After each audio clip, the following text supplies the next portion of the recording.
So dear colleagues, both in St.Gallen and in all other places around the world, we are happy to welcome you for the third panel of our conference, which is named Post-Colonialism and Orientalism in the Black Sea region. And our first speaker is Iurii Zazuliak, who is joining us probably from Lviv, but maybe also other places. And the title of the presentation is Historical Images of Bandits and Dilemmas of the Subaltern History in Contemporary Ukraine. So as you can see, the presentation is already on our screen, and we are very eager to hear it, dear Iurii. The floor is yours. Thank you very much. And as I thought about my possible contribution to our conference in the last summer, first I had the intention to provide a kind of comparative and critical overview of the national cults of various bandits in Ukraine, and to address this current fascination with the themes of the pre-modern bandits and rebels in the modern and present-day Ukrainian historiography and cultural memory. But when I started to read about debates, about recent Ukrainian debates on the Haidamaks and the Koliyivshchina, I realized that it is more than enough in order to make a presentation and to highlight the main traits, main themes, and main problems in the historical commemoration of the social bandits in the present-day Ukraine. I'll start with a few introductory words about the event which is at the center of my presentation. The Haidamak movements is known in the East European history and historiography as a special form of the banditry and social protest which became widespread in the borderland of lands of the Polish-Lithuanian Commonwealth during the 18th century. The big popular uprising of the Ukrainian peasants and Cossacks, known as the Koliyivshchina, which broke out in the 1768, is usually interpreted as a central event in the history of the Haidamak movement. The uprising led to the outburst of the mass violence against the Polish lords, Uniate priests, but mostly against Jewish population, which ended up in the massacre of Uman. And according to some estimation, approximately 12,000 were killed. But it was also followed by the brutal suppression of the rebellion by the Polish and Russian troops. And on the map, you can see the territories which where rebellion took place. This is this triangle which is created by the state borders between Poland, Lithuania, Russia, but also Ottomans and the territories which were controlled by the Zaporozhian host. And the traditional interpretation of the Haidamaks and Koliyivshchina exemplifies the significance of the national cult of bandits and rebels in shaping the Ukrainian cultural memory. The origins and the establishment of that historical tradition can be understood in view of the close interrelation between the 19th century and 20th century ideologies of the social emancipation and the process of the nation building in the modern Ukrainian history. During the Soviet times, this type of the historical representation of the bandits, built on the congruence of the social and national, was further reinforced by institutionalized practices of the academic and public commemorations, as well as by inscribing them into the transnational context of the ideology of the Soviet internationalism. It must be noted that the predominantly positive view of the Koliyivshchina and other bandits in the Ukrainian cultural memory is by no means unique if seen in the comparative East European perspective. The Ukrainian case is just one example of the widespread popularity of the social bandits in different national cultures of Eastern Europe. The key role of the images of bandits as the national heroes and their cultural production in East Europe in the process of the forging of the modern national cultures on the basis of the popular and folkloric traditions has been remarked by the Ernst Gellner, who commented ironically on this topic in his classical work, Nations and Nationalism. In the last few years, new wave of public debates on the historical significance of the Koliyivshchina was stirred up, and it was caused mostly by the approaching anniversary of the Koliyivshchina. We have 220 years since the beginning of the rebellion. And as a year of the anniversary approached, in 2018, the Ukrainian media come up with a wide range of opinion from the expert, as well as from the public, commenting on the history of the rebellion, its meanings, its past, and its prospective role in the Ukrainian historical memory. And the public interest in the history of the Koliyivshchina was incited mainly by two commemorative events. The first one was the opening of the monument dedicated to the two chief leaders of the rebellion, Ivan Honta and Maxim Zalizniak. And monument was opened in Uman, that is the place of this biggest massacre which took place during the rebellion, and it was opened in November 2015. And the erection of the monument can be seen along with this new along with this new direction that the Ukrainian historic politics of memory set out after the Maidan revolution. The symbolic meanings which were articulated at the ceremony of the monument opening, or the specific groups of activists who took a lead in its constructions, are very suggestive in supporting this interpretation. So one can say that ceremony of the opening was another example of the public performances of history in present-day Ukraine acted out to meet the current needs of the ideology of state and nation buildings which emerged after the Maidan revolution. At the same time, however, the opening of the monument represented the symbolic moment of the transition between the post-Soviet national commemorations of the Koliyivshchina and its Soviet genealogy. It is interesting to note, for example, that the monument was first designed back in 1968 during the Soviet commemorative celebration held on the 200th anniversary of the Koliyivshchina. Then the special memorable stone had been put in the place of the future monument, and this fact was also stressed at the opening ceremony of the monument. This kind of symbolic continuation is also noticeable in the pedestal of the monument, which is embellished with an inscription which is a quote of the famous verse lines from the anti-fascist poetry of the prominent Ukrainian poet Pavlo Tychina, and it was written during the Second World War. It has it, "Є єсть народ, якого правди сила." Probably many people from Ukraine know these verses because we all had to learn them in school. And again, some other monuments erected in the right bank Ukraine also exhibit the connection between the Soviet and post-Soviet memories of the Koliyivshchina. And as a matter of fact, there are quite many of them in this region of Ukraine. I can mention, for example, the monument to Ivan Honta, constructed in the village of Zhabotin.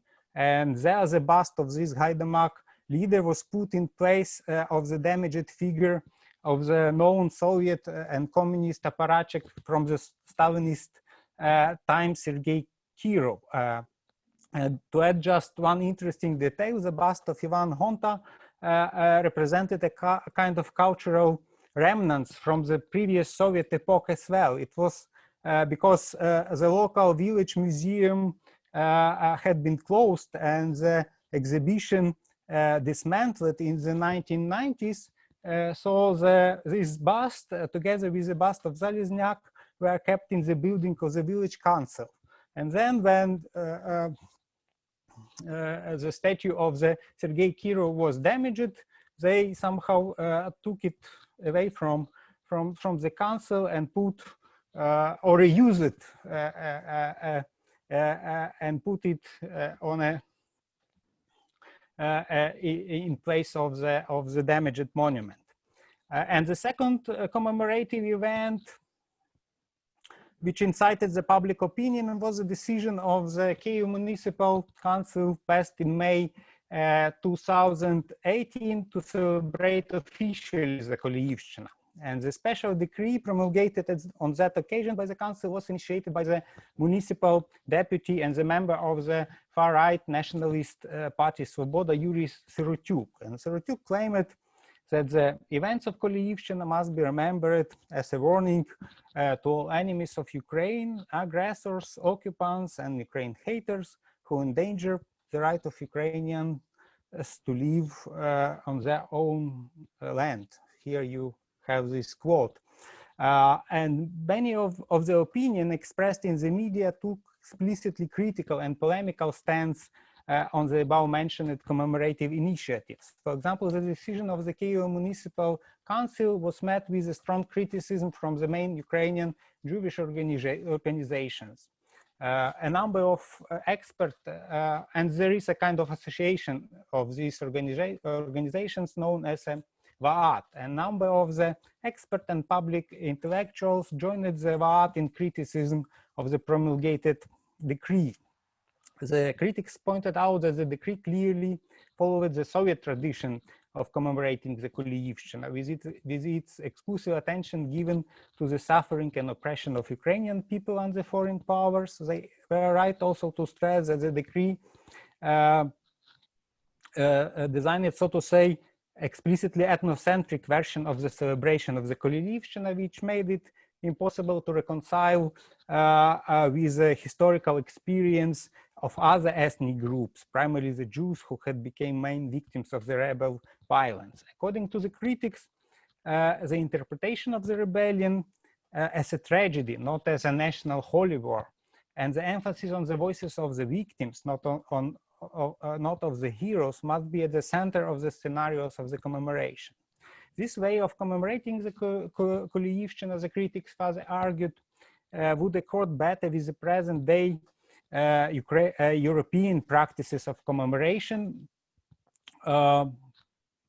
and which is seen as a sort of cultural model that Ukraine must strive to follow.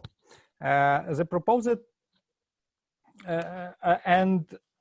but some more radical, and one can add more biased criticism,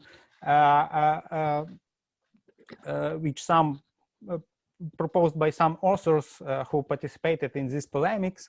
This kind of criticism also condemns the historical focus on the peasants and rebels, casted additionally as losers of history, and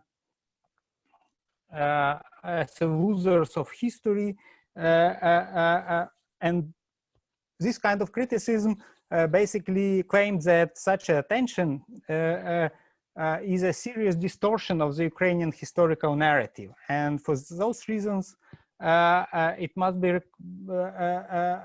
they proposed to reconsider the place of subordinate social groups in the script of the national commemoration and national history.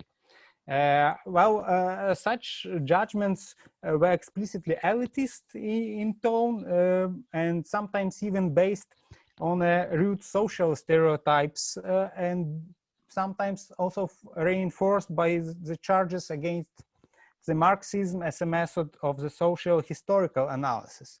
You can see these quotes from one of such text.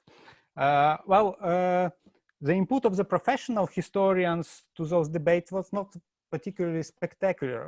Alexei Sokirko, who is participating in our conference, was probably one of the few researchers who step in the field of the public history of the Haidamaks and offered quite balanced and insightful explanation of this historical phenomena. But in general, it is remarkable how these recent polemics on the Koloivshchina had turned out to be very much present-day oriented, with the permanent references to the current political and ideological debates. For example, the VAT statement considered the decree of the Kievan Municipal Council a threat to the civic and inter-ethnic peace in Ukraine, which its author viewed as a key condition for the country political stability in times of the Russian aggression. Some other critics claimed the celebration of the Koloivshchina to be incompatible with the new agenda of the Ukrainian national identity building that emerged after the Revolution of Dignity. It has been argued that the militant orthodoxy of the rebels or their pro-Russian monarchical sympathies made the Koloivshchina both as an event and as a memorial site correspond much better with the ideas of the Russian world, the called Russian Mir, rather than with the pro-European, liberal, and democratic visions of the Ukrainian identity. We need to finish because we have very limited time frame. Okay, so I am already finishing.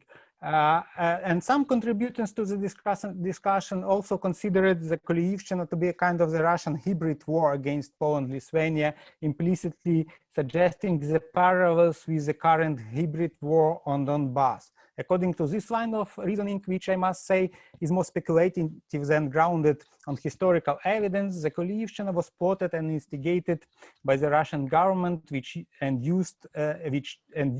they used the uprising as a pretext for further political and military intervention in Poland, Lithuania. What I see as a problem with all these debates and interpretation is somehow a tendency to interpret, condemn, or justify the action of rebels as governed by the reasons and of some external historical forces and big historical processes, leaving without enough attention the problem of the rebels' own motives and agency. As the resulting picture is frequent representation of the uprising as orchestrated by Russia and its imperial interests, or placement of the rebellion in the theological perspective of the national historical narrative, with a further discussion of its role, regardless if such role is denied or upheld or supported in the struggle for national liberation and for the national statehood. So the questions regarding the possible approaches, new approaches to the study of the collective violence in Koloivshchina, I will leave for the discussion probably. Thank you very much. Thank you very much, Iurii.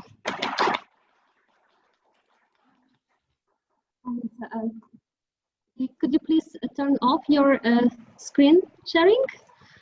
Okay, and our next presenter is Anna Fumurescu from the University of Pittsburgh. So I believe this will be the first transatlantic Zoom presentation of our conference. And Anna, we are very happy to welcome you in our conference, even though only virtually. And the topic of the presentation is Educating the Ethnographic Harlequin, Translocal Teacher Exchanges in Romanian-Administered Dobruja. Please, Anna, the floor is yours. Thank you. I shared my screen. Are you all able to see the title slide of my PowerPoint? Yes, we can see your PowerPoint on our screens. Okay, perfect. Right, so thank you everyone, and thank you especially to the conference organizers who put this together and made it possible even for people like myself who are not allowed outside of the United States at the moment to still participate in the conference. So the now standard story of the late 19th and early 20th century, the period with which my presentation is concerned, and especially in Eastern Europe, the Balkans, the Black Sea region, has tended to be one of imperial dissolution leading into national consolidation. Now, I assume most of us at this conference on transculturality see the picture as much more complex, as you know, do I, and my presentation is a part of that story. So in order to look at this transition, my presentation will highlight a largely overlooked coast of the Black Sea region, the now Romanian region of Dobruja, which if you think of the map of Romania as a fish, Dobruja as the tail is how I like to explain it for people who don't know. And specifically, I will highlight the time in which the residents of Dobruja underwent the ambiguous transition from Ottoman imperial subjecthood to Romanian national citizenship in the aftermath of the Russo-Ottoman War of 1877-78. In order to examine this transition, I will look at it through the lens of primary education, and for this presentation, specifically through translocal exchanges of primary school teachers. So a couple things I want to know before I dive into my presentation. First, I want to point out that one need not look beyond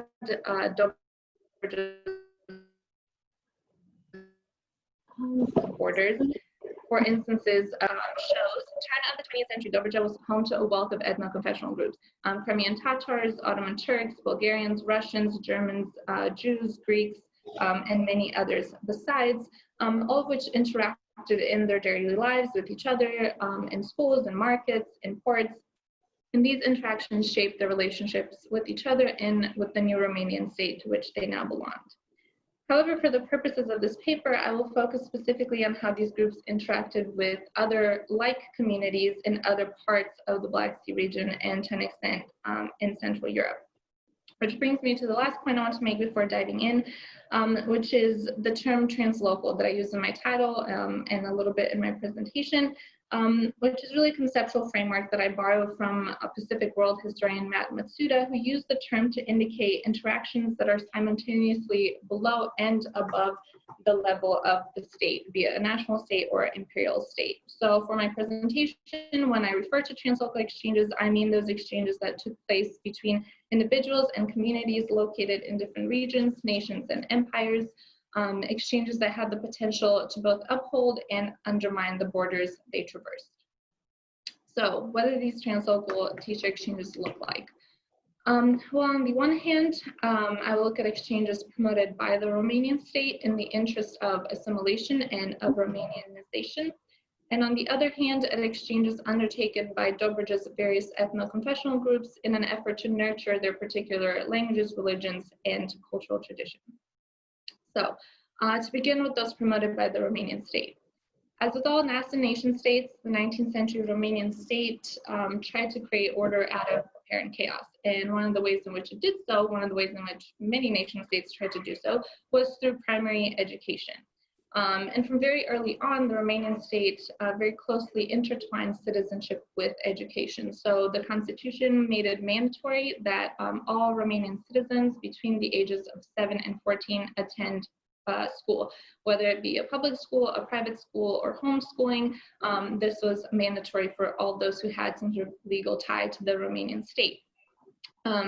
And since the residents of Dobruja all acquired citizenship at the time of annexation, or rather 2 years after in 1880, so all those who were located in Dobruja in 1880 who had been Ottoman subjects acquired Romanian citizenship, they were now all subject to this law and had to attend school if they were between the ages of 7 and 14.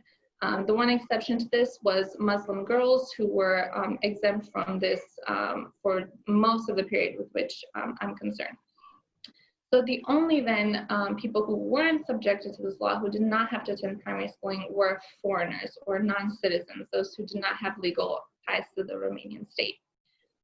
So you can see here how citizenship and education were very closely intertwined. And there were many ways in which the Romanian state tried to promote these ties. So besides policing who could and should go to school, it also tried to police who could teach in schools. So one of the ways it did so was by restricting admission to its pedagogical colleges to Romanian citizens. So only those who held Romanian citizenship could go to pedagogical schools and then acquire the diploma, the certification necessary to teach in schools. In Dobruja, the Romanian state actually went a step further by establishing a state-sponsored Islamic seminary in the city of Babadag, to which only Muslim children with Romanian citizenship could be admitted. And this was to form the Islamic and religious cadre personnel of Dobrujan schools. So in theory, at least, only those who could, who graduated from this Islamic seminary could then go on to teach in Islamic schools in Dobruja. But the Romanian state did not stop there. So it was not satisfied with simply limiting the forms of acceptable pedagogical training or in restricting access to these institutions, but it also wanted to make sure that the teachers it put in Dobrujan schools, which was, as you can hopefully see by now from the maps, a very diverse, ethnically and confessionally diverse region. It wanted to make sure that these teachers were fit teachers, that they would propagate and uphold the interests of the Romanian state. And this was particularly so as fears of irredentism grew in the lead up to and aftermath of the Balkan Wars and of the First World War, when the Romanian Ministry of Public Instruction increasingly felt the need for, quote, well-prepared and energetic persons that could, quote, counterbalance the nationalizing tendencies of non-Romanian groups. So one of the main ways in which the ministry went about counterbalancing the nationalizing tendencies of non-Romanians was by bringing teachers to Dobruja from other regions of Romania, especially the more established older regions like Wallachia, Transylvania, and Moldavia, in permanent and semi-permanent teaching contracts. So in order to do this, it gave teachers a lot of incentives, such as higher pay, greater benefits, rent subsidies, land allotments, things of the sort. So many Romanian instructors jumped at the chance to teach in these regions because of these incentives. And besides these sort of local, trans-regional exchanges of teaching positions, the Romanian state also promoted, actually made it a requirement for instructors to attend conferences and some workshops on a regular basis in other regions. So the instructor exchanges also operated on a more sort of fleeting basis through these conferences and summer workshops, which were intended to work towards the, quote, interests of cultural unification and the spiritual merging of Romania's inhabitants.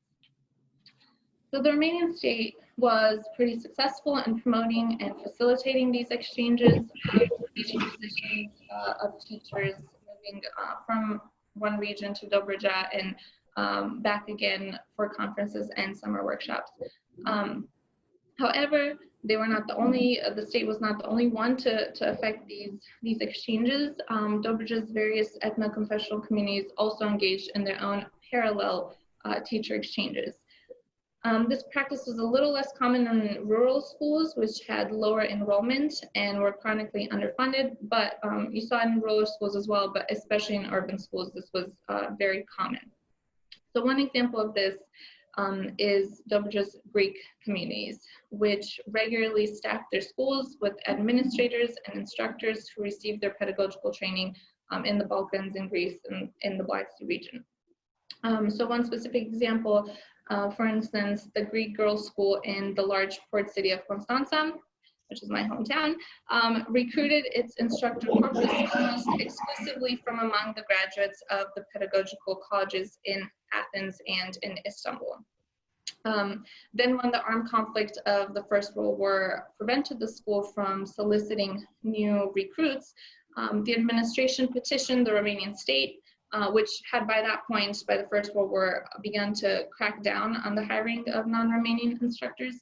The school petitioned the state to allow it to continue employing old recruits whose temporary contracts had expired. So this was very important. These exchanges, these instructor hiring exchanges were very important for the Greek community, and it allowed Dobruja's Greek schools, and in particular those located directly on the Black Sea coast or very close to it, to preserve not only their cultural ties to Greek communities across the Black Sea region, but also their commercial ties, since a large number of these pupils, the pupils in these schools, were the children of Greek merchants who traveled within the region and in and out of the region for trade. So they were sort of called floating populations. Another example of how Dobruja's ethno-confessional groups kind of took the matter in their own hands and tried to affect these exchanges as well was Dobruja's German schools, German community schools. So one of the biggest and most well-known schools in the region, the German Evangelical School of Constanza, was a case in point. It was perhaps the most well-funded German school in the region, and it sustained an ongoing and close relationship to evangelical societies in the German lands, and particularly to the Superior Evangelical Church Council of Berlin. So the school maintained regular correspondence with the Superior Evangelical Council of Berlin, with which it consulted on matters of administration, curriculum, funding, and also instructor hiring. The school also went beyond this relationship and, for instance, spread its net more widely, advertising its teachers' wanted ads in newspapers across Europe's German-speaking lands. So many instructors who answered these calls and who wanted to be hired at the school came from places such as Berlin, Leipzig, and Breslau, to name just a few, as well as from German-speaking areas of Romania, particularly in northern Romania and Transylvania, later to an extent from Bukovina. Then once employed in Constanza's German Evangelical School, these instructors maintained these exchanges. One of the ways that they did so was by attending conferences such as the Conference of German Teachers in Romania, as well as attending meetings of the Association of Directors and Teachers of German Schools in Romania and the more general Association of Teachers of German Schools. Then finally, sorry? 1 minute alert, please go to conclusions. Okay, yes, sure, I'm almost done. One last quick example was Dobruja's Muslim schools, which, as I said earlier, in theory could only be staffed by graduates of the Islamic Seminary of Babadag.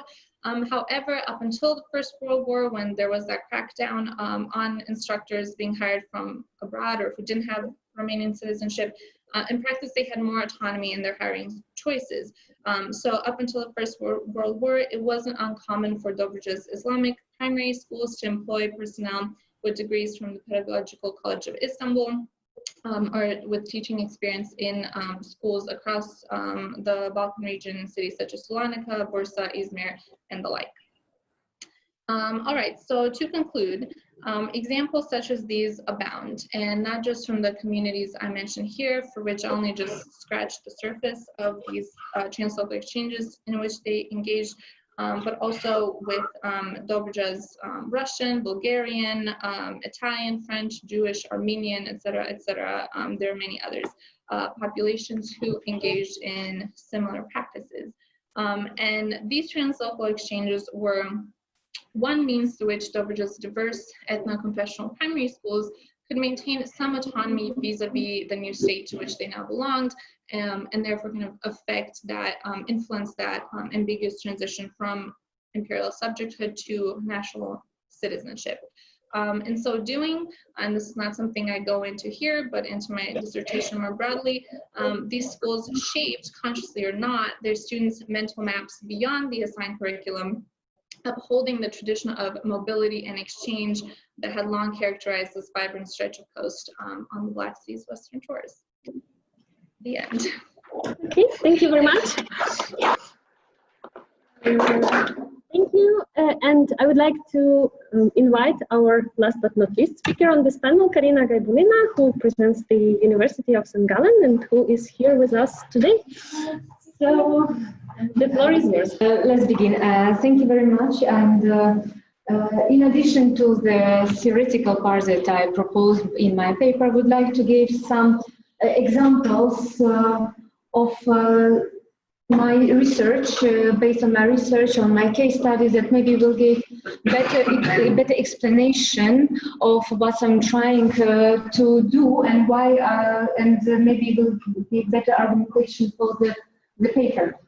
So the main idea is that this can be concluded that, as it was written down, that history was rarely written from nomad's point of view. And it also went to the illusion that in Central Asia, as an oral culture in the 19th century, history began only after coming of the Western emissaries, and that the difference of scientific history as a discourse that is deal with facts, and that oral culture deal with myth. And so here I will try to show to you how different strategies of knowledge transmission shape not only the message itself, content, and how it's also play a role in memory transmission in the community and support community building, but also the different knowledge transmission in written and oral culture will also support some presumption about the written sources, that they were more scientific, more verifiable, more reliable, and also that supported the stability, hegemony of the picture of Kazakh people, and also objectivity of the scientific historical discourses. So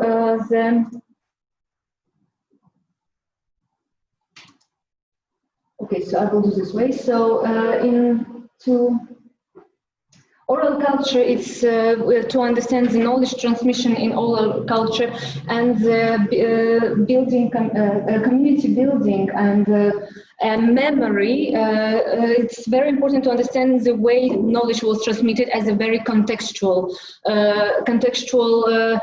message, because singers relied not only the tradition, the rhythmical formulaic style, it's also adapt message to the contemporary needs and also expectation of the audience. So it was always dynamic, always contextual, and the real sense of the utterance was highly contextualized. And thanks to this form, it's the form merge also with the content. They kind of split them into parts, which also help to combine past as a part of the tradition and also contemporary expectation and needs of that is what is important today. And actually it's also built homeostatic structural amnesia that always live in the presence. And the turning point in the Kazakh history, it was the beginning of the collection, the first collection of the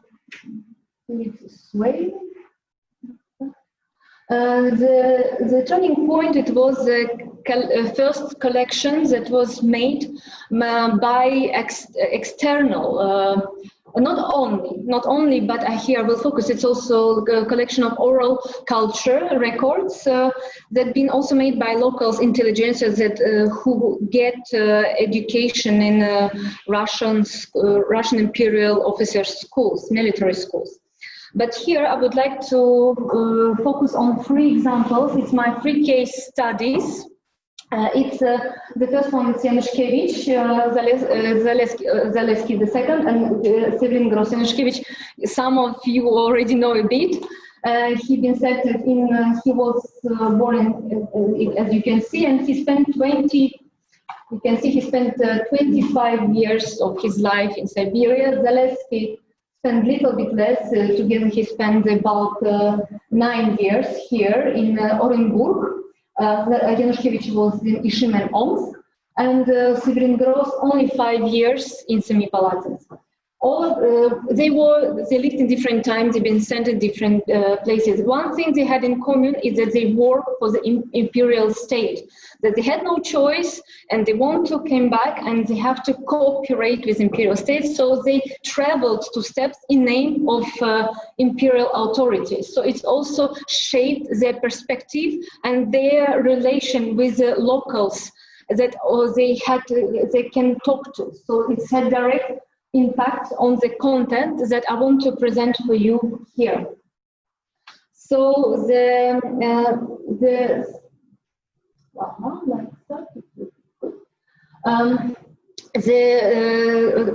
cognitive practices of these three cases you can split in two stages. It was private diaries that they've been writing during the time of the expeditions. The second stage, it would be letters that they send to their families during time, like after or in the time of steps, or after during time of expedition or post factum. And the last stages, it was publication. And I would like to see very briefly how each medium not only shaped but also changed the message. And here, for instance, it's example of the oral song, which was performed by blind poetess Zazuliak. And here we can see the traces that it was incomplete, actually. That Januszkiewicz, it's a Januszkiewicz diary, and he had to rely on the fragmental translation because it was going on performance. The translator had to pick some fragments of it translated simultaneously, while Januszkiewicz simultaneously had to write it down. So it ended in the fact that he, afterwards, he had to add some additional explanation to what was going on because of the words he didn't understand. And a lot of information he wanted to verify. So after he wrote this letter to his brother, just giving a small fragment of what was going on. And at the end, like it was only very small. At the end, Januszkiewicz couldn't prepare the publication of his letters and diaries because he died before. So it was done by someone else. And those people, taking into account all this diaries fragments, merging it with the letter, they rewrite actually this song, which you can see like perfectly ordered like literature, which you have, you can see 5 more or less equal verses, which imitate actually the oral tradition by not being really ordered, because the text, if you compare from the diary, is absolutely different from the final result that was published and disseminated among the audience. So the second example, to go a little bit faster, because I want, it's the Zalewski diary. That is Zalewski diary. It's Akhmechet. It's when Russian Empire conquest the next step in the Central Asia. Today's Kazılar'da city. It was Akhmechet. It was very important strategical point. Zalewski participated in this military expedition. So that is how it looks, his diary. It's very small. It's extremely small letters. It's so hard to read. And that is, what is it? It's weather condition during all this expedition. And all of that was excluded from the final things that they've been, that he prepared by himself in the publication of his journeys to the steppes, because it was an uncomfortable message. It was uncomfortable message as a Polish conquesting other nations in the name of the empire. So this kind of messages had to be excluded from the main message that had to be transmitted as a representation. What is it? Representation of the Kazakh culture. What is it? Oral tradition, and so on. So he made a composition of his letters from other fragments. And that is a draft version here. And here you can see how he constructs, or focusing on the visual aspect and the linguistic aspect of the narrative, and excluding a lot of, as I showed the previous, like uncomfortable and not necessary things, and reconstruction, their representation. And here it's duży rysunek, which means in Polish, the big picture. And that is big picture, the pictures, the graphics that he made during the expedition. So it's together, it's constructed the general representation, text for the narrative, and pictures should illustrate the narration. So together it has a general picture how steps look. Why it's important, like, and how he make after how he prepared and make kind of cleaning of his text. In yellow it's what was added, and here it was what is excluded, what he erased from the text. And later on in Paris, after he came back, he made a La vie de steppe Kyrgyz, life of the Kyrgyz steppe, And it's also very interesting how it's recollect of the stereotype images, what we believe it's what is it steps about. Here you see absolutely Oriental woman. In every Oriental discourse must be Oriental woman. Here you can see some traditional instrument. You can see behind yurts, you can see camels, you can see horses, you can see cemetery, and actually it was the main topic of his, it was constructed, it's also this way how it was constructed, this picture. Why it is important, coming to the closer to conclusions, why it is important actually to understand why the difference between printed sources and the original diaries, the traces, these empty spaces of these misunderstandings, these difficulties in understanding the other cultures, is because what's happening with the printed text as the autonomous discourse that have to represent the other culture, and what can be done, what kind of operation can be done. And here it's gross, actually gross is only the 53 here. Here you can see the translation.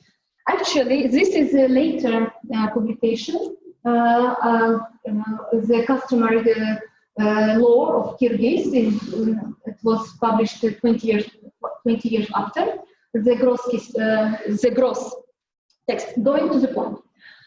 The autonomization of the text allowed new comparisons, and those collections actually, it's a collection of preverbs of the Kazakh traditional law, and this kind of list can show the incompatibilities, so some kind of contradiction inside the oral tradition. And just let me say to you, like Edo has no perfidy, woman has no loyalty.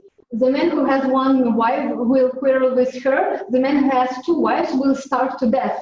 And another one, you should get married even if you have to borrow for it, because your wife will stay with you.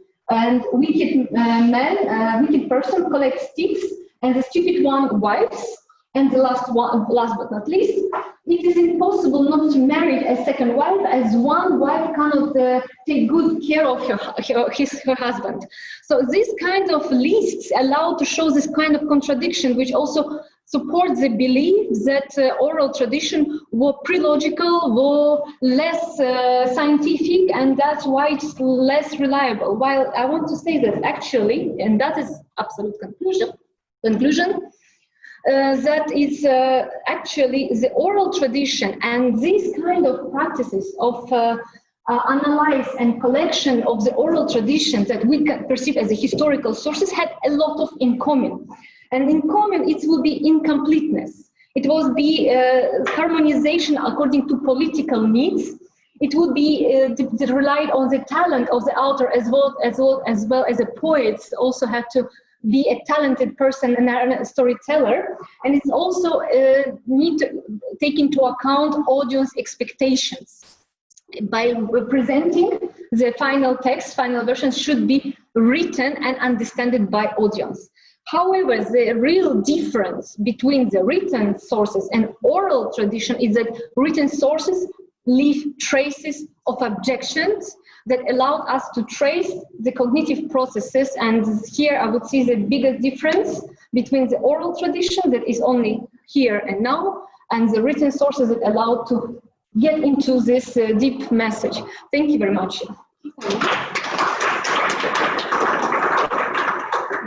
Can you give me the mouse? Thank you.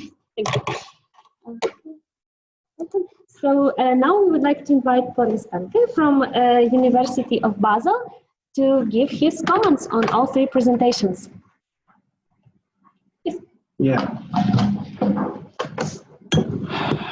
Well, first of all, let me thank you for 3 fascinating papers. I prepared a comment of about 10 minutes, but since we have only half an hour for discussion, I suggest to kind of shorten it a bit so that we have more room for questions. Right? A bit later, so okay, so 5 minutes more. Okay, so at first I want to say that I share with all of you a burning interest in the Black Sea region, but I'm no expert or specialist in the topics you dealt with. So my questions to you mainly come out of my own curiosity, basically, I would like to address some different topics.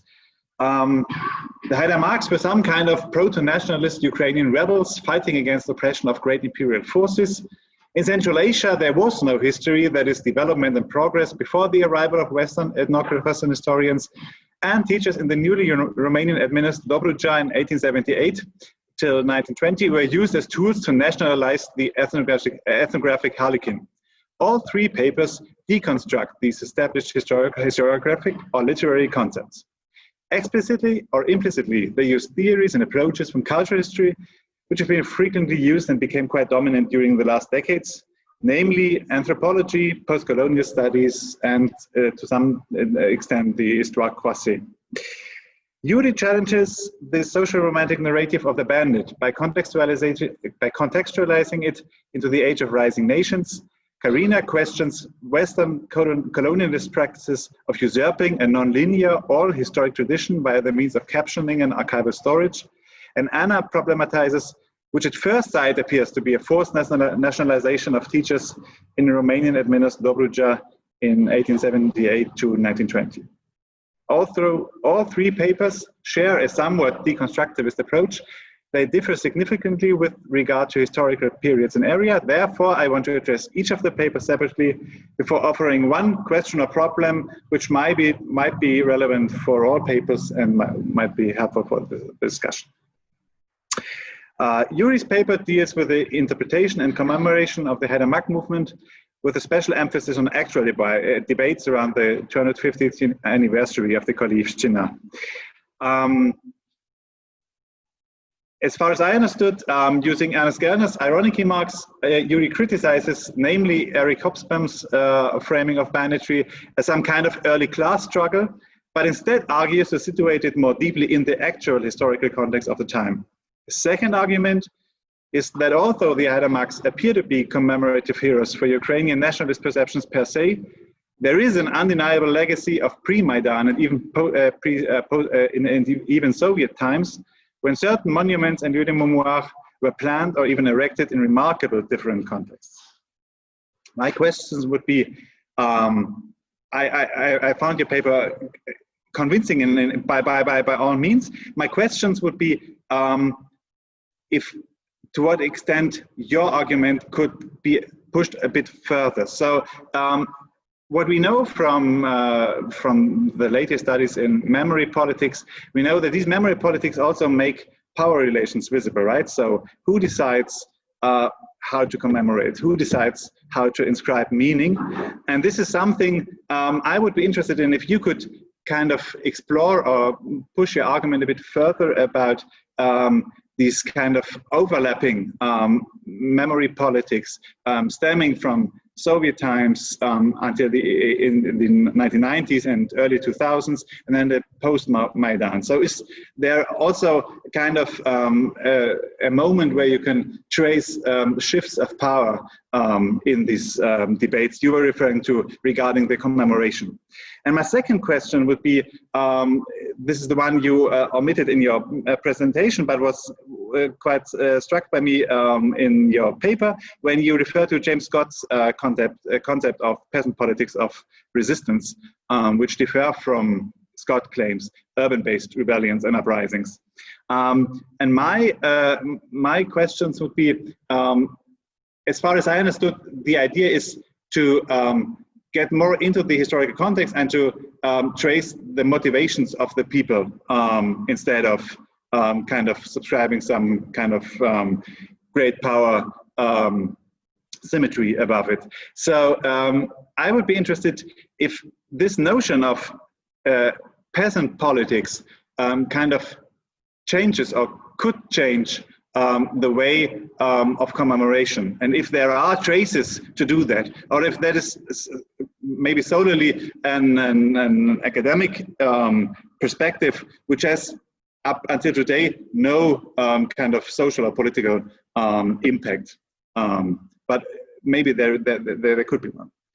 So I guess this approach via the peasant word links the paper of Iurii to that of Karina, and because of that I will try to get to her first, because Karina is interested in the fundamental difference in memory transmission in oral and writing cultures, which shape both content and form as well as power relations.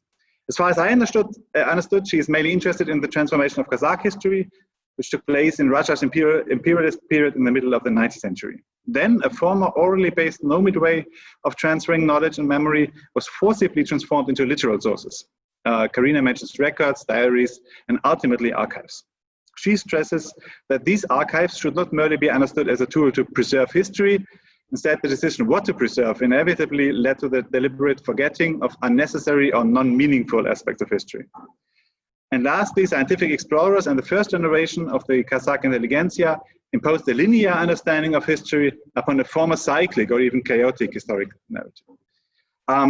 My first question is already solved, because I wondered if you could elaborate a bit on your empirical material, and thank you very much for getting us a first sight into your sources. I'm very sorry that there is only one question left, but this question also refers to what to make about your argument.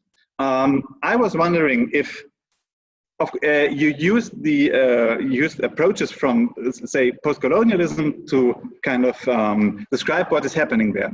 But this ultimately, I think, leads to the question, what was Russian imperialism all about? So I would like to discuss if there is a specific, say, Russian imperialist style of colonialism in your project. Colonialism typically refers to, as everybody knows, to kind of sea-based empires, very distant from each other. So as we've known from many works, namely these of Werner Tolz, we know that the Russian imperial situation is quite different. It's land-based. There is practically no formal colony existent, and there are different relations of center and periphery. So I would like to ask you to elaborate a bit on that. And lastly, Joanna, thank you very much. At first glance, she draws upon a seemingly unambiguous topic. When the Ottoman Empire finally signed the Treaty of Berlin in 1878, Romania inherited a polyethnic and geographical liminal region. Naturally, the Roman state sought to use primary schools in order to give Dobruja a Romanian figure and to transform former Ottoman subjects into Romanian citizens. Therefore, instructors for the schools were carefully selected, and incentives were given to bring teachers from Wallachia, Transylvania, and Moldavia into the region. However, besides state institutions, local contexts and networks had a tremendous effect on the actual composition of the teaching staff in primary schools. If a local private school was administered by the German-speaking community, it was more likely that they would hire a German from Berlin, Leipzig, or Breslau. Apparently, nationalizing and transnational, or as you would say, translocal logics could be found both in Dobruja at the end of the 19th century. I was interested because I was really struck by your thesis at the very end, that these schools were able to shape the contours of their pupils' mental maps in ways that both converged and conflicted with the goals of the new nation state to which they now belonged.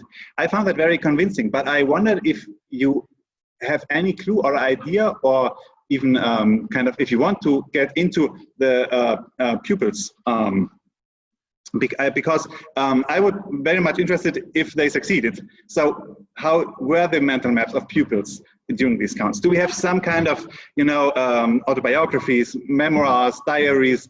Do we know something about how this state-driven or locally driven ideas and concepts got into the mind of pupils of these times? And my last point that might refer to all three papers is, I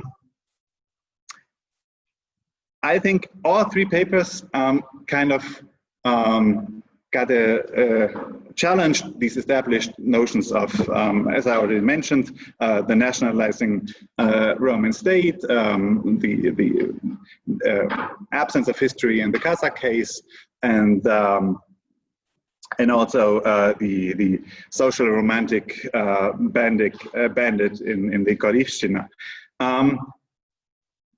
As somebody who was trained in cultural studies myself, and I guess this is true for most of us, and now try turning to more to social and economic history, my last question would be, and this is also kind of already mentioned in my individual questions towards you, what do we make of it after we deconstructed these approaches? So is there some kind of new way to look upon the empirical material, or the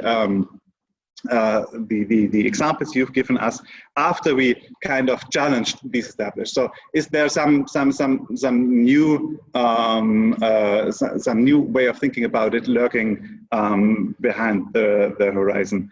So basically, what does come after deconstructivism? This would be my kind of question to maybe pose to all three of you, and just to get a start of the discussion. Thank you very much. Insightful and interesting comments. So I would invite Karina back here, and we will give all the presenters the chance to respond to the discussants' comments, but please try to be brief, because we still want to hear a couple of questions from our audience. So shall we start with Iurii? Okay, just a second.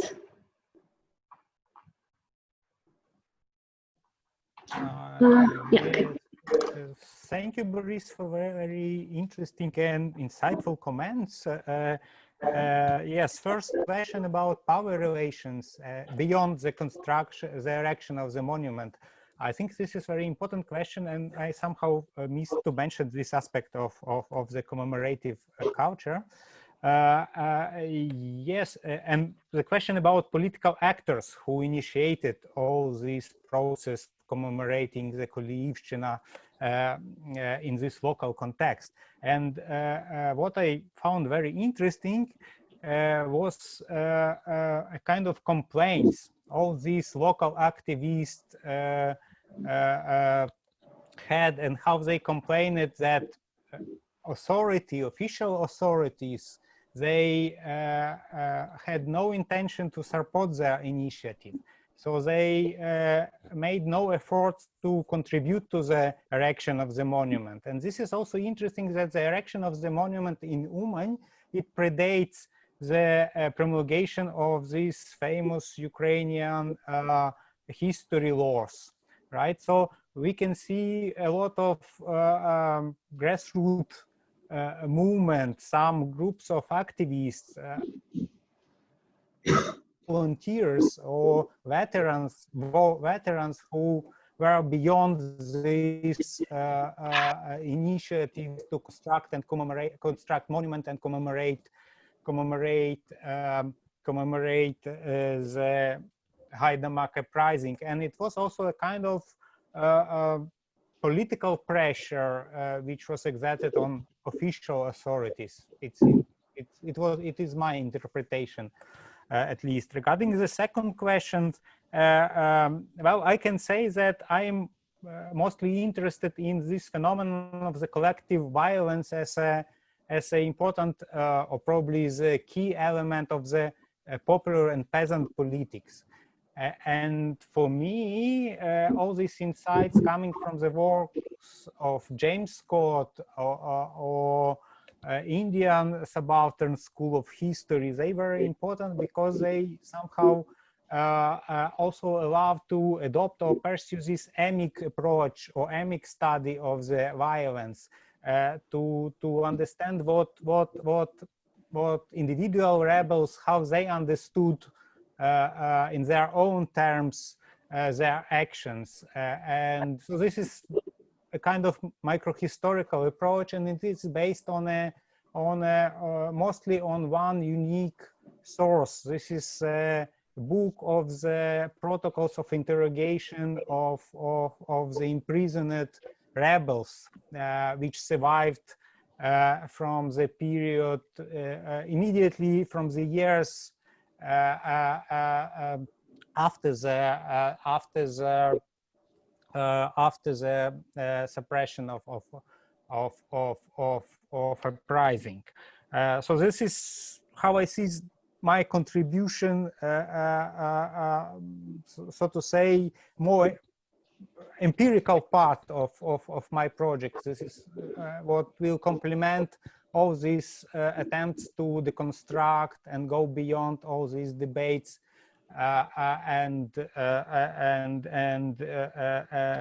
in public sphere.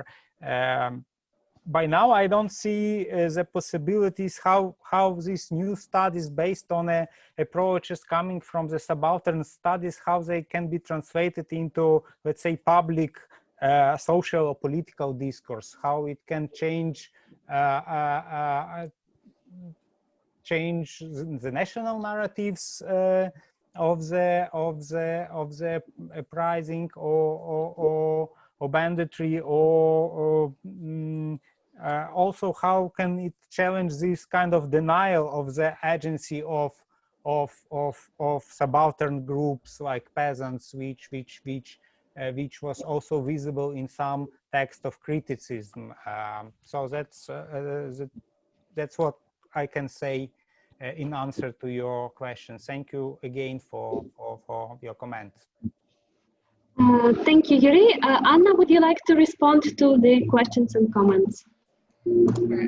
Yes, thank you very much for the comments and questions. In terms of the main question specific to my project that you posed about pupils and mental maps, this is actually one of the things that first got me interested in the subject, and it's something I still search for, and unfortunately has been much more difficult to get at than I would have liked. However, I have found a few sources here and there that give glimpses into students' mental maps. So one such source is letters written by primary school graduates who want to go into secondary school and petition the municipality that they're in for funding to attend secondary schools. And in writing their petitions, especially in the earlier part of this period, so late 19th century, very early 20th, they oftentimes refer to themselves as sons or daughters of Dobruja. Not as Romanian citizens, not as Bulgarians, not as Germans, but as sons and daughters of Dobruja, kind of displaying this regional consciousness that I thought was interesting. So that's sort of one glimpse into one way in which students maybe understood themselves and their place in the world. A second source, and this is one that I found this spring and I was very excited about because it's very rare. I found a few maps drawn by Bulgarian students in southern Dobruja. So very briefly, I didn't tackle this in my presentation, but for the most part, my project deals with northern Dobruja, the part of Dobruja that Romania took from the Ottoman Empire and that is still part of the Romanian nation state today. However, there was also southern Dobruja, which was under Romanian administration from 1912 to 1940, but is now under Bulgarian administration. And in that part of southern Dobruja, while it was under Romanian administration, Romanian instructors went to Bulgarian schools and asked children to draw maps of the region. And a lot of instructors were upset at this one particular Bulgarian school because the students drew maps in which that region was part of the Bulgarian nation state and not part of Romania. So that's another sort of, there aren't many such sources, but I did come across a few maps drawn by primary school students in that region that showed that they still believe, based on what they were taught, based on the other maps that they saw in schools, that they were Bulgarians who were part of the Bulgarian nation state, not of the Romanian nation state. And then finally, a third such source, this is very brief, for mentions of, again, in instructor reports of, for example, Greek students in a Greek school in Sulina, in the city of Sulina in northern Dobruja in Tulcea County, who, when asked about, locating Sulina on the map and kind of what country they were part of, the government to which they belonged, they didn't know that Sulina was part of Romania. The instructor didn't say what they thought it was a part of, but they didn't know it was part of Romania. So it's another sort of glimpse into how students kind of envision their place in the world and where they were located in relationship to the Romanian state. As to the question about what comes after deconstruction, I am still working on that. However, based on my findings for my particular project and my larger dissertation, the way I like to think about it is there's been this concept of national indifference that's been popularized by historians such as Tara Zara. And in my dissertation, I actually talk about nationalism in face difference. So the idea that in this period, people didn't have to be either nationalist or non-nationalist or nationally indifferent. They could have some sort of national consciousness, but it didn't have to be the end-all be-all, or it didn't have to be necessarily the only sort of identification to which they ascribed. And that's something that I find in my project, that there was nationalism, a national sentiment put forward by the Romanian state, definitely, as well as by these different groups who, especially as the Balkan Wars and the First World War progressed, used this language more and more, refer themselves as Bulgarians, as Germans, as Greeks, etc. But this wasn't their only way of identifying. They also identified as Romanian citizens, Bulgarian subjects, or as Bulgarians with Romanian citizenship, or as Dobrujans, etc. So there were a multiplicity of identifications, and I think in deconstructing the nationalist narrative, this has often gotten lost in the more recent historiography, where there's been an overwhelming focus on, if you're not nationalist, then you're indifferent to nationalism, but it was much more complex than that. Thank you very much, Anna. And we turn the camera to Karina. Let me see if we can see her well. Yes, please. You have the time to answer the questions. Thank you very much for your comments, and thank you very much for your question. Well, actually, it's yes, I do use a lot of post-colonial approaches in my PhD dissertation, and it's one of the core pillars, a column of that. The second is I'm trying to also combine it with some like different aspects. It will help me to answer the second question was after about oral and written culture and the practices. For me, it's very important practices in my study. And but to answering the first question, it's about Russian imperial policy and what specificity of Russian imperialism. But I think it's the problem of Russia is because it goes in multiple directions in the same time. It was going to west, it was going to south, it was going to east, southeast. So it also means different nations. Like for instance, Poles would be a good example, especially, and they've been sent because it was they couldn't colonize in the way that it's been, for instance, British goes to the Orient, to the East, and they constructed particular narration of their expansion over the sea, and they meeting other cultures and Eastern cultures and less valuable, like different hierarchies and so on. So in this Russian case doesn't really fit those hierarchies that you can find in classical version of Orientalism, like English or French, or even Portuguese and Spanish before. But you also can think how to compare them. The problem is, like, I think when we speak about in terms of colonization to the West, you can really question it. While when you go into the South, and for instance, Kazakhstan, there are really a lot of similarities in the practice of colonization and the discourse that come out of it, if you compare with the classical case. And that's why for me it's very important Poles, because at the end they actually take imperial position. And they believe that despite all this negative aspect of Russian conquest, it was positive because they're bringing civilization, they're bringing medicine, they're bringing schools, they're bringing cities, they organize the commerce processes. So, in this way, I think it's very interesting to analyze those these ambiguities of Russian imperial policy itself. And to answer the second question, I will use this possibility of the general question, what came after. And here, for me, that's why I mentioned at the beginning, practices. And I try to implement that in my research because it's easy to deconstruct, but it's hard to construct something after. So what I'm trying to do, I'm trying to develop in myself new way of reading the sources. Not only deconstruct, but what does this deconstruction show? Actually, it can show the different angles of the history. I mean, because we still have only those sources.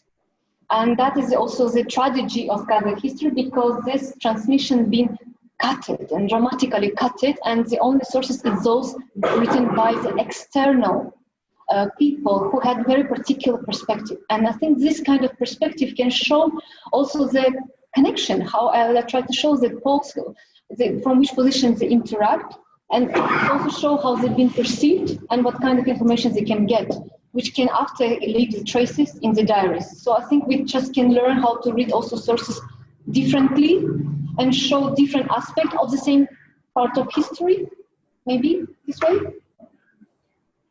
Thank you very much, Karina. And we have time for one or two maybe questions from the audience. Okay, I see that Sandra and Raul. So please come here and ask your questions. Don't hide behind the columns. Come here.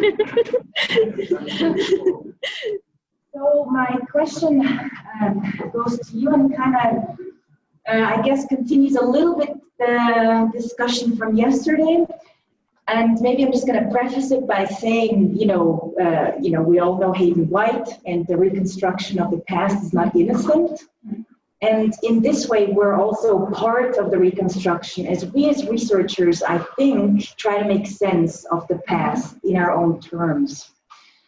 Now, I am sort of wondering if you're also using memory theory, because it is a reconstruction of memory. And here I'm thinking specifically of Maurice Albach's, for instance, because you're speaking of memory transmission within the family unit. And then as an extension, because we do not innocently reconstruct history, I was wondering what kind of sources you use to triangulate your data. Thank you very much. And please, Raul.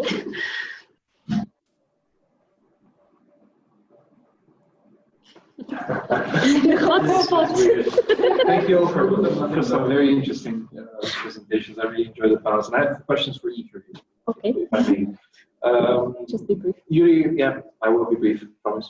So Iurii, it's have you looked in any way at the literature on the Haiduks in the Balkans and the ways in which they are used in the different uses of social bandits in that context in at different moments, like 19th century nation building under socialist regimes, post-socialism? And do you think you could draw parallels with that, or if that would be in any way helpful?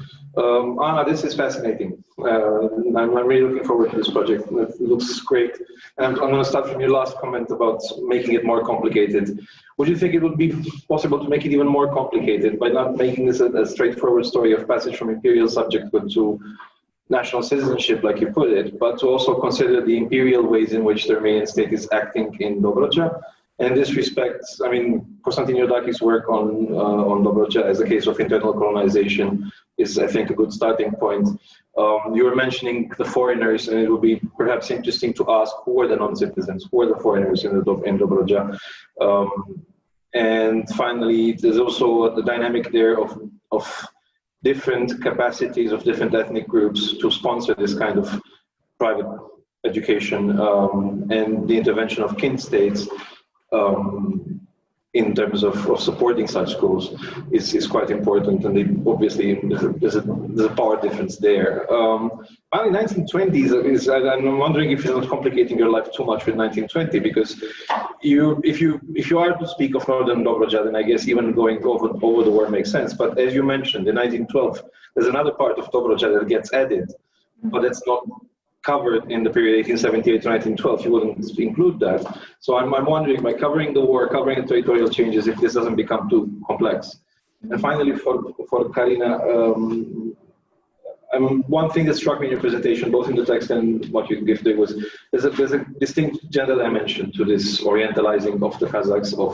And I'm wondering if you're considering this in your project, if you're looking at the gender dimension in Orientalist depictions of the Kazakhs by these explorers. Do we have more questions from the audience or on Zoom? If not, let us give the floor to our speakers. Anna, you are on our screen, so maybe you will start. Okay. Yes, thank you for all the comments and questions. I don't think I can tackle them all here. I definitely address all of them in my dissertation, so maybe I'll send that to you when it's ready. But just to look at a few of the different things you said. So in terms of the imperial ways in which the Romanian state acts, this is definitely something I look at in my dissertation, not so much in this paper. And you mentioned Iuridache's internal colonization. I think that definitely applies to an extent. I think I try to complicate that notion as well in my project because it's not as straightforward as, you know, just trying to bring Romanians into Dobruja when the state emissaries and school inspectors, stuff like that, got on the ground of Dobruja, their strategies changed. So whatever the rhetoric was at the top was not necessarily what actually played out on the ground when they realized that they didn't have the resources, the you know, communication, the roads, the people available to do this work that the Romanian state wanted done. So it's a little bit more complicated than Iurii puts forth, at least with primary education, which is what I focus on in my larger dissertation, beyond just teacher exchanges.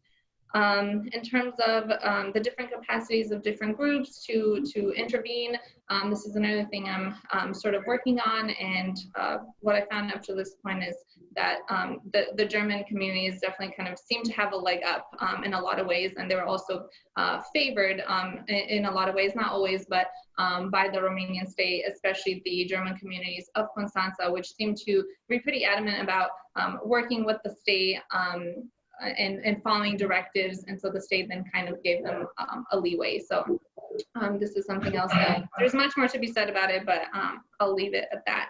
And in terms of moving the period to 1920, this was something that I wasn't initially going to do. I was going to stop at the Balkan Wars or maybe the First World War, but I decided to move it to 1920 and to include the Quadrilateral, so southern Dobruja, because I think it illustrates a larger point that I'm trying to make in my dissertation, which is not necessarily so much about how the non-Romanians used primary school, but how the Romanian state used or tried to use primary school to kind of assimilate and integrate these different populations. And the Quadrilateral and Romanian policy there really illustrates its larger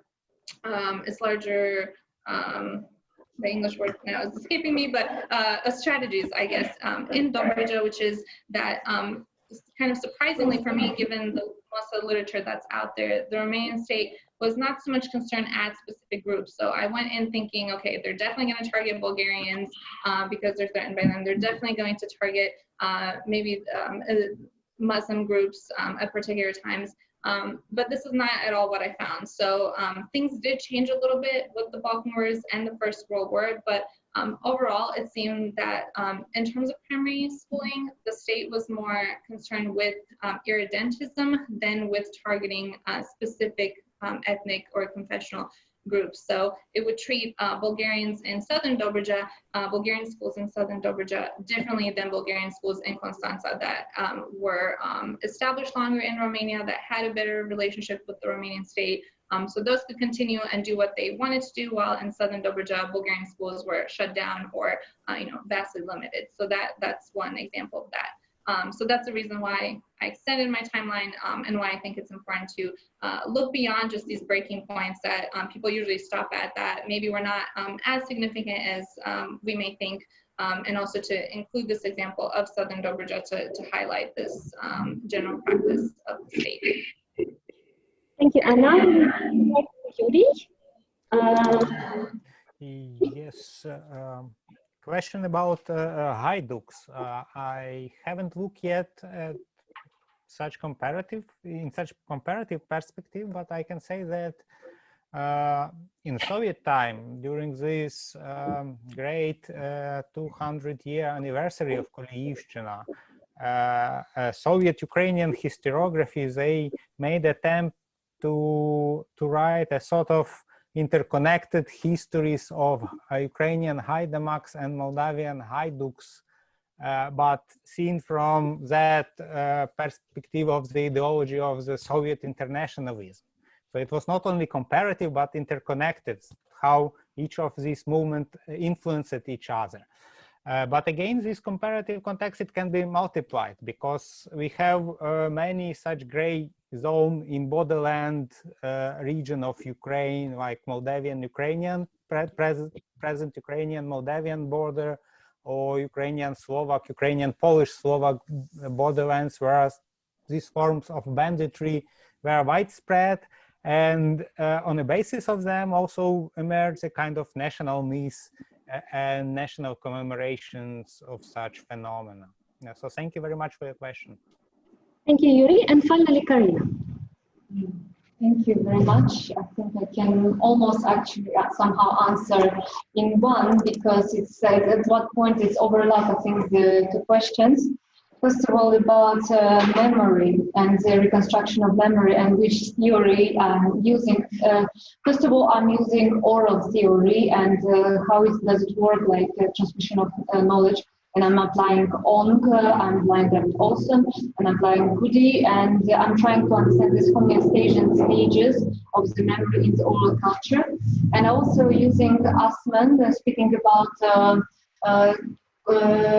cultural memory and communicative memory. Yes, so where is like communicative memory can be only pre-generation, where people like when they see the event and after how it was transmitted by the people who've seen that, and the cultural memory where it's when it gets too far, and when it can be only like when it's more general and only some fragments which are generalized and which is reconstructed with other fragments can be transmitted. And for instance, here it's also very important written sources, because it actually enables this transmission of cultural memory easier beyond this pre-generation. And I'm applying this perspective. And how to see that from different angles. And I think here it's with real orientalization of the Kazakhs. I think it's kind of goes together, because what I'm trying to do, it's not, I try to evolve following the narrative that is written and just like finish on the level of deconstruction. I'm trying to give the other side and some Kazakh intelligentsia, for instance, sources that have been written by Kazakh people, and trying to use it as a background that which can somehow reflect it and show different angle what is written in these sources. And for instance, in my other chapter, I'm making deconstruction and reanalyzing of orientalization of women, how this construct of Oriental woman actually was, how Oriental woman orientalized, and how this kind of exactly discourses and the stability, particular stability of discourses and some visions being repeated in the different texts, even though the reality didn't fit this idea, how the reality was adjusted to the dominant idea how it's have to look. So, and by speaking about different practices of reading, I'm trying to exactly understand how it was reduced to the particular norms, and how to, and maybe it also can show how it's really looked and where there was internal contradiction in the text itself.